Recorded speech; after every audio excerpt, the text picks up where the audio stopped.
Olá, muito boa tarde. Você vai ver em instantes no TVE Esportes. Surfando no Guaíba, Aspoa promove a terceira edição do estadual de Wake Surf.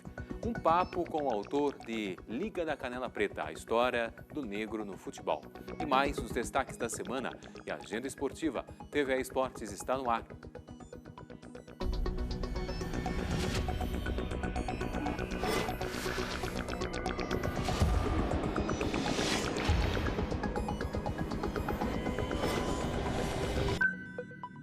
No último final de semana, comemorou-se o cinquentenário do Dia da Consciência Negra e os 101 anos da Liga Nacional de Futebol Porto-Alegrense, mais conhecida como Liga da Canela Preta, constituída em 1910 para congregar times de futebol da população afrodescendente local. A Liga não só combateu o segregacionismo da entidade oficial, como acabou fornecendo a ela seus melhores atletas. Saga que se tornou tema do livro Liga da Canela Preta, a história do negro no futebol, de autoria de José Antônio dos Santos.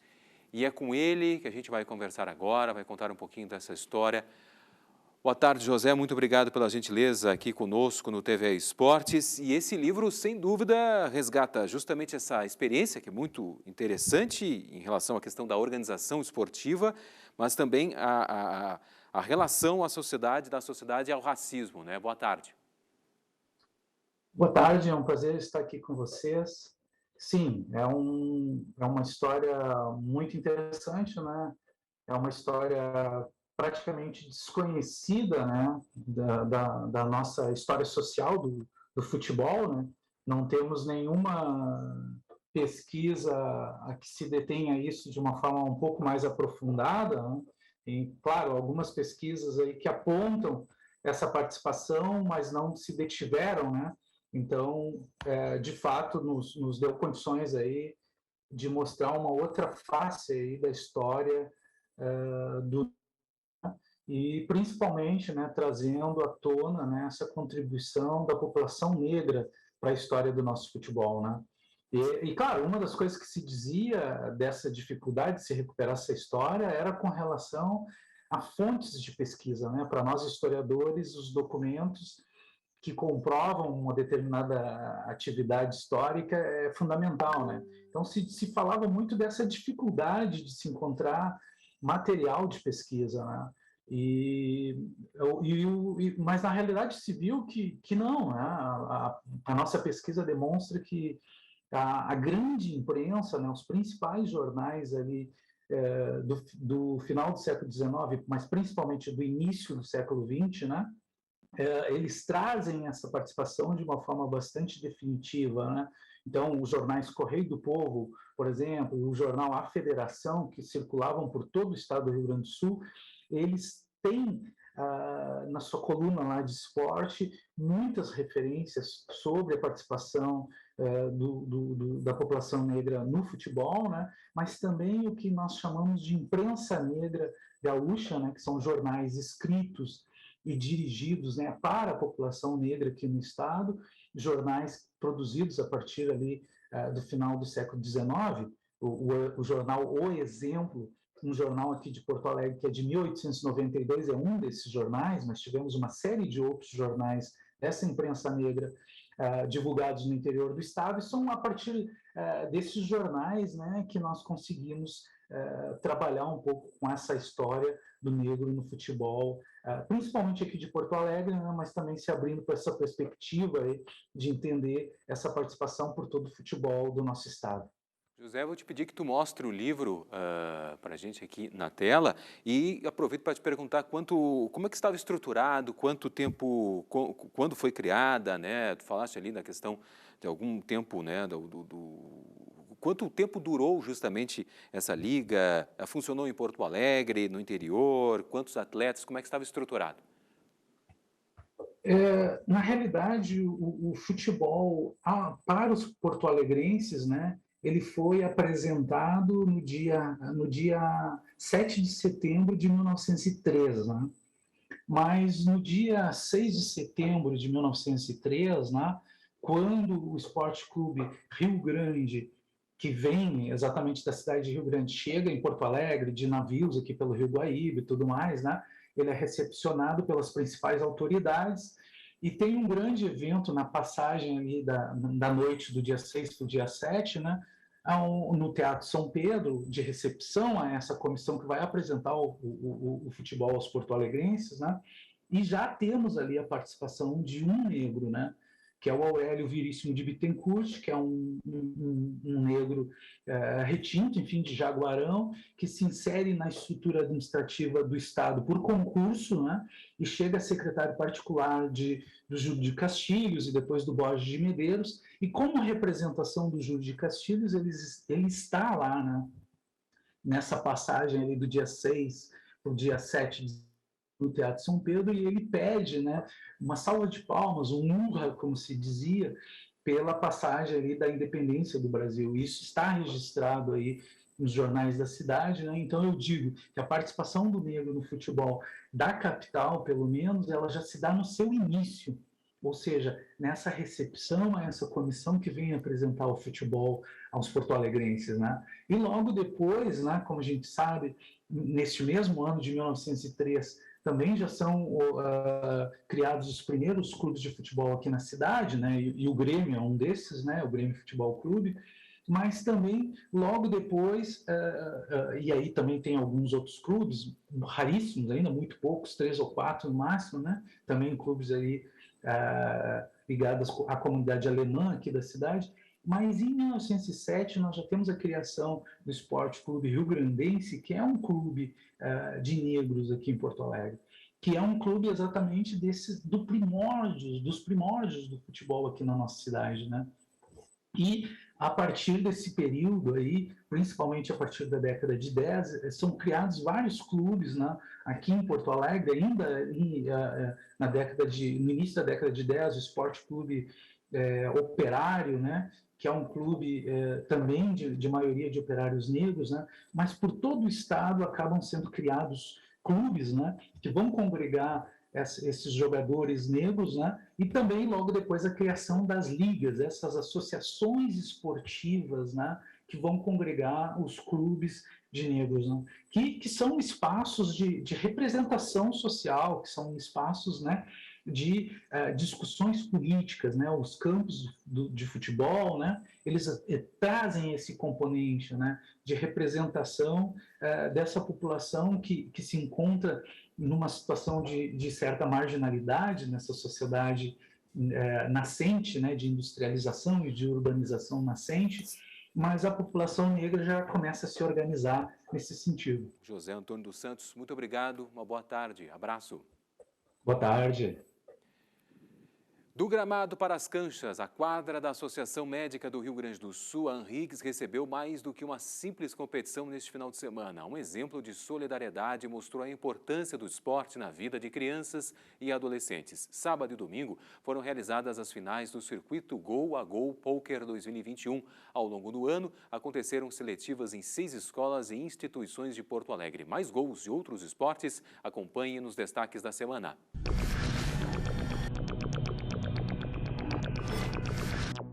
A CBF se despediu da Liga Nacional de Futsal no último domingo, apesar dos 4-1 em casa sobre o Cascavel no jogo de volta das semifinais da competição.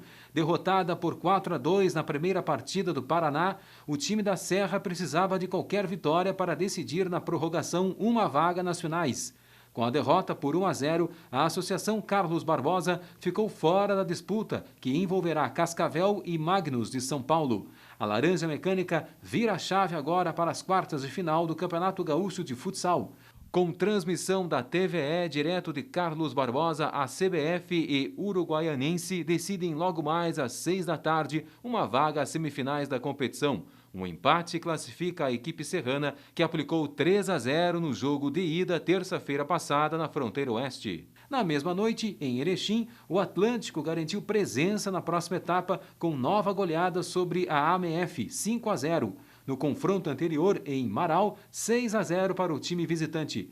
Depois de 2 empates com o Horizontina, o Lagoa, de Lagoa Vermelha, também passou de fase ao vencer fora de casa na prorrogação. Grand Slam de Judô de Abu Dhabi. A seleção brasileira da modalidade terminou a competição no último final de semana com 1 ouro e 1 bronze. No sábado, a atleta da Sojipa, Kathleen Quadros, derrotou a tcheca Renate Zakova e conquistou a primeira medalha do judô gaúcho no novo ciclo olímpico Paris 2024. No domingo, Beatriz Souza superou a campeã europeia júnior Leia Fontaine, francesa de 19 anos, e foi campeã da categoria acima de 78 quilos.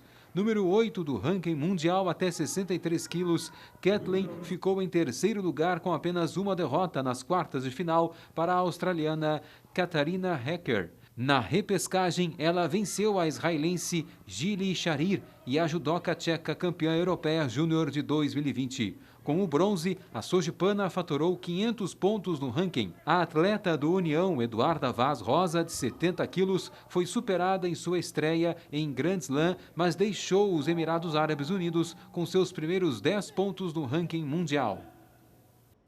Campeonato Brasileiro Interclubes de Natação Juvenil de Verão. Sediada pelo Grêmio Náutico União no último final de semana, a competição, também denominada Troféu Carlos Campos Sobrinho, rendeu 13 pódios para 6 atletas das categorias de base da casa. Destaque para Rafaela Makrievich, do Juvenil 2, com medalha de prata nos 100 metros peito individual e no revezamento 4x200 metros livre, ao lado de Maria Eduarda Lorenzi, Carolina Heinz e Alessandra Haas-Ren, que também conquistou 3 bronzes, 200, 800 e 1.500 metros livre no Juvenil 1. Carolina, do Juvenil 2, ficou em terceiro nos 200 e nos 400 metros. Lucas Davi Alves, do Juvenil 1 masculino, ficou com a prata nos 100 metros borboleta. Matheus de Meleque, do 2, medalha de bronze nos 800 e nos 1.500 metros livre. A competição por equipes foi vencida pelo Corinthians Paulista, que somou 1.625 pontos. Depois, Minas Tênis e o União ficou em 7º lugar. O Interclubes de Natação Juvenil de Verão reuniu perto de 590 atletas de 110 clubes de diversos estados. Com a participação de 80 atletas, Sapiranga sediou neste sábado e domingo as seletivas gaúcha e catarinense do Skate Street AM Contest 2021. As disputas aconteceram no Parque do Imigrante, centro da cidade. O vencedor da categoria Master masculino, Caê Mate, e o campeão da Amador, Nilson Jesus, se classificaram para a disputa do Campeonato Brasileiro da modalidade dias 18 e 19 deste mês em Lauro de Freitas, na Bahia. As finais femininas foram realizadas em São Paulo. A gente faz agora um rápido intervalo e volta em seguidinha com mais TVE Esportes.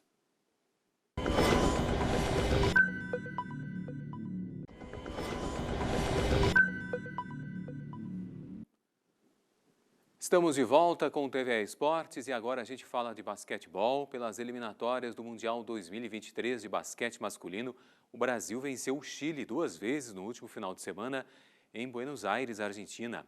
Na sexta, vitória por 77-53 e no sábado, 81-55. Os jogos marcaram a estreia do técnico Gustavo De Conti, o Gustavinho, no comando da seleção. A próxima rodada está marcada para 25 e 28 de fevereiro no ano que vem, contra o Uruguai e a Colômbia.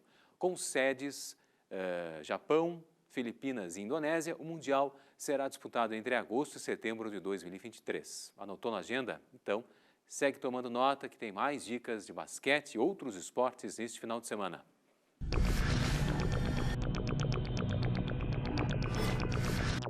Novo Basquete Brasil. Depois de 25 dias longe das quadras, o Caxias do Sul Basquete enfrenta neste sábado, a partir das 6 da tarde, a equipe do São Paulo, vice-campeã da última edição do NBB. A vitória por 70-53 na rodada anterior sobre os paraibanos do Unifacisa equilibrou a campanha do time da Serra, que marcou e sofreu 591 pontos nas 4 vitórias e 4 derrotas na competição.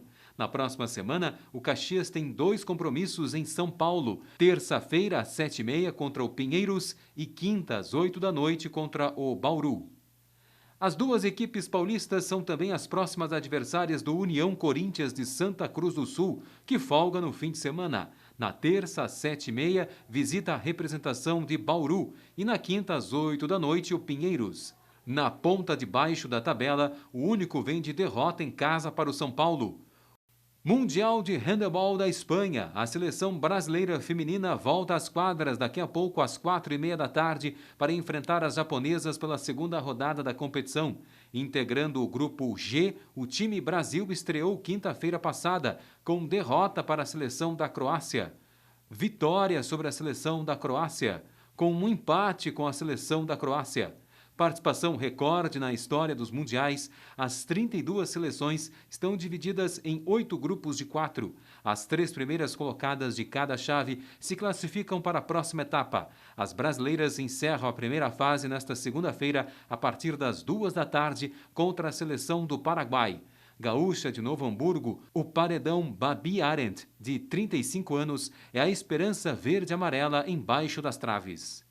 Cerimônia de abertura inaugurou agora há pouco na cidade paulista de São José dos Campos a terceira edição da Surdo-Olimpíada Nacional, competição multiesportiva que se estende até a próxima terça-feira. Com 108 atletas portadores de deficiência auditiva, a delegação gaúcha é a maior do evento, que reunirá em torno de 800 atletas e 60 profissionais de apoio de até 20 estados na disputa de 15 modalidades, a começar pela primeira rodada do torneio de voleibol. Promovidos pela Confederação Brasileira de Desportos de Surdos, os Jogos Surdo-Olímpicos são preparatórios à 24ª edição da Deaflympics, a Surdo-Olimpíada Internacional, que reunirá 4.500 surdo-atletas de 100 países em Caxias do Sul, de 1º a 15 de maio do ano que vem.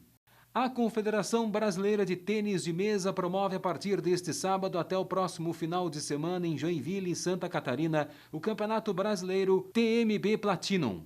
A inscrição recorde de quase 2.000 atletas para as disputas individuais olímpicas e paralímpicas e cerca de 1.000 para os confrontos entre seleções estaduais aponta para a maior já realizada pela CBTM. Com presenças confirmadas do brasileiro multicampeão Hugo Oyama e das medalhistas paralímpicas Kátia Oliveira, Bruna Alexandre e Jennifer Parinos, o torneio encerra o calendário nacional da modalidade. Os melhores tenistas gaúchos disputam até amanhã, em Porto Alegre, a 63ª edição do Aberto da Sojipa. A competição, disputada nas quadras do clube, pontua como grupo 2 pelo ranking estadual da Federação Gaúcha de Tênis. Os campeões primeira classe masculino e feminino serão premiados com R$ 2.800 e os vice-campeões com R$ 1.200. Copa Interclubes Academias e Points Beach Tênis 2021. Termina neste domingo a segunda edição do torneio aberto sexta-feira no It's Dona Margarida, em Porto Alegre, depois de 2 anos de pausa. Em 2019, os jogos foram disputados no Complexo Inside de Santa Cruz do Sul, que foi o grande vencedor. Será campeã a unidade que somar o maior número de pontos entre as categorias Pro, Sub-12, Sub-14, mais de 40 e mais de 50 anos. Vice-campeã mundial de surf, a gaúcha Tatiana Weston Webb é uma das 16 cabeças de chave da segunda fase do Michelob Ultra Pure Gold Holeila Challenger. Este final de semana no Havaí, Estados Unidos. Na disputa da quinta bateria com a australiana Molly Pickland, a havaiana Savannah Stone e a portuguesa Teresa Bonvalotti, a brasileira, por opção, busca uma vaga nas quartas de final desta última etapa da temporada 2021 do Circuito Mundial de Surf. 8 surfistas brasileiros disputaram as baterias das oitavas de final do Holeila Challenger desde a última segunda-feira. E a gente vai continuar falando de surf, Campeonato de Surf do Guaíba, é isso mesmo. Terceira edição do Campeonato Estadual de Wake Surf, promovido pela Associação de Surf de Porto Alegre, a ASPOA. É uma prova de que, sim, é possível pegar onda nas águas doces que banham a cidade. A competição que está acontecendo hoje recebe atletas de diversos estados brasileiros para surfar nas ondas que se formam atrás de uma lancha. E a gente vai saber mais detalhes do evento e está conosco no TVA Esportes a vice-presidente da ASPOA, a Luíse Paz. Boa tarde, Luíse. Obrigado pela gentileza com a gente aqui no TVE Esportes. Como é que surgiu a ideia, essa ideia e também o campeonato? Boa tarde, Marcelo. Prazer estar aqui com vocês. Essa ideia surgiu na Wake Point. Em 2017, a Wake Point começou a fomentar o esporte, tanto o wakeboard como o wake surf. E desde aí surgiu a ideia de ter campeonatos para conectar outras pessoas de outros locais e para fomentar o wake aqui no Guaíba, aqui em Porto Alegre. E assim como Armandinho mesmo disse na música, é possível surfar sim aqui em Porto Alegre. Então, neste campeonato de 2018 foi o primeiro campeonato de wakeboard. Aí teve o primeiro campeonato de wake surf, que foi em 2019, e a Wake Point que teve essa ideia junto da ASPOA, e o primeiro campeonato já foi realizado com muito sucesso. Depois teve o segundo e rolou a pandemia, e agora a gente conseguiu voltar para ter o terceiro campeonato gaúcho de wake surf aqui em Porto. Muito bem. Explica como funciona, como é esse esporte. Então, para quem surfa fica mais fácil de entender, mas precisa de uma prancha, né, uma prancha de surf. Tem pranchas mais especializadas para o wake surf, que é mais gorduda e um design um pouco diferente, mas pode ser com uma pranchinha que tu usa no mar mesmo. E tem o barco, a lancha, que vai te puxar para uma corda no início, e esse barco ele consegue gerar uma onda pelo peso que é colocado nesse barco especial, e essa onda que é gerada, o surfista vai lá e consegue fazer as manobras e consegue aproveitar a onda da melhor forma possível, né? Nesse campeonato tem um tempo, né? Tem 2 voltas e tem um tempo X para o atleta mostrar as suas melhores manobras e que vença o melhor atleta e o que mais se diverte, que segue a teoria do melhor surfista. Muito bem. Bom, aqui em Porto Alegre, como é que está acontecendo? Eles ali na ilha, parte da Ilha dos Marinheiros, como é que está essa dinâmica, essa logística? Isso. A Wake Point ela se encontra na Ilha dos Marinheiros e está crescendo cada vez mais. Iniciou em 2017, agora a gente está em 2021 e já teve vários campeonatos e, como tu disse, muitas pessoas de outros estados, Belo Horizonte, São Paulo, Santa Catarina, Rio de Janeiro, estão vindo para cá. O evento acontece em um dia, né, todo sábado, desde as 8 horas até de noite, né? A gente vai começar às 8 horas da manhã, com o início dos campeonatos. Também tem uma feirinha com marcas ecológicas e marcas aqui de Porto. E às 10 horas, 10h10, começa a aula de yoga, que eu vou ser a prof, e junto com a Bodytech e com o Flow. E depois dos campeonatos estarem rolando, às 16 vai começar as bandas e às 18 vai ter a premiação. Maravilha. Bom, tu falaste de atletas de outros estados, né? Eu tenho aqui entre os destaques o Marcos Prota e a Joana Spor. Fala um pouquinho desses atletas. O Marcos, se não me engano, ele já foi 5 vezes campeão brasileiro e ele está até chegando aqui em Porto. Eu vou lá buscar ele daqui a pouquinho no aeroporto. O Marcos é uma grande referência do wake surf, né, no Brasil. E ele, além de correr pelo profissional, né, pelas categorias, ele ainda vai ser juiz, vai estar ajudando no somatório de notas. Ele sempre traz muita experiência e nos ensina muito, dentro e fora d'água. Maravilha. A Joana, perdão, Marcelo. A Joana, só complementando, ela começou a surfar há pouco tempo, em 2018, e já é campeã gaúcha brasileira. Foi agora para Belo Horizonte e ganhou o campeonato. E ela vai estar correndo também a etapa nesse sábado, representando a categoria feminina, que também está crescendo muito. E ano passado, na categoria Open, quem ganhou foi uma menina no campeonato da Wake Surf. Muito bem. Tu falaste em categorias, né? Quais são as categorias? Feminino, masculino? Quais são as categorias? Fala um pouquinho disso. Iniciante, profissional, Legends, Outlaw, que é o mesmo que a Open. Vai ter o Wake Foil, que vai ser a primeira vez que essa categoria vai estar presente nessa edição. E o Wake Foil é importante lembrar também que tem uma menina também que vai estar participando com os meninos, que veio lá de São Paulo, que é a Thaís, e acho que faltou mais a feminino. São essas categorias. Muito bem. Bom, quem quiser conferir como é possível participar, a entrada é possível, o público em geral, é possível ou não?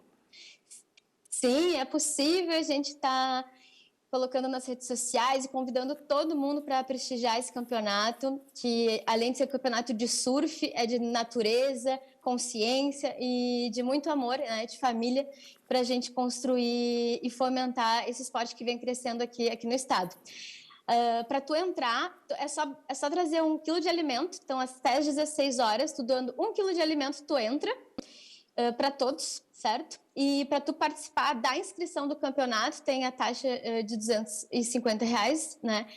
E ainda tem vagas, então são 48 vagas e foram preenchidas 25 no momento. Então, tu ainda pode participar do campeonato e ainda pode prestigiar o campeonato, que é um combo de alegria. Depois das 16 horas, daí vai começar a ser cobrado R$10 e a cada hora vai subindo o valor. Muito bem. Luíse Paz, vice-presidente da ASPOA. Luíse, muito obrigado, tá bom? Valeu, grande abraço. Obrigada, Marcelo. Obrigada, pessoal. Tchau, Valeu. tchau. Tchau, tchau. Bom, e a última informação sobre surf. Até este domingo, Torres está recebendo nos moles alguns dos surfistas que mais se destacaram nas últimas décadas, como Fábio Gouveia, Neco Padarats e Rodrigo Pedra Dornelles, que já confirmaram presença, entre outros. A etapa única do The Legends definirá os títulos brasileiros de 5 categorias dos 35 aos 55 anos: Master, Grandmaster, Kauna, Grand Kauna e Legends. Os R$ 12.500 da premiação serão distribuídos entre os 4 primeiros colocados de cada categoria, sendo R$ 1.000 reservados para os campeões, e a Copa The Legends é uma realização da Federação Gaúcha de Surf com financiamento do Pro Esporte RS. E esta edição do TVE Esportes está chegando ao seu final. Mais esporte aqui na TVE. Você pode acompanhar neste sábado, 6 da tarde, direto de Carlos Barbosa, o jogo ACBF e Associação Uruguaianense, válido pelas quartas de final do Campeonato Gaúcho de Futsal. No domingo, 13h30 da tarde, tem decisão no futebol. O Glória de Vacaria enfrenta o Novo Hamburgo pela final da Copa FGF. Além do Caneco, o campeão ganha uma vaga na Copa do Brasil 2022. E a gente volta no próximo sábado. Até lá!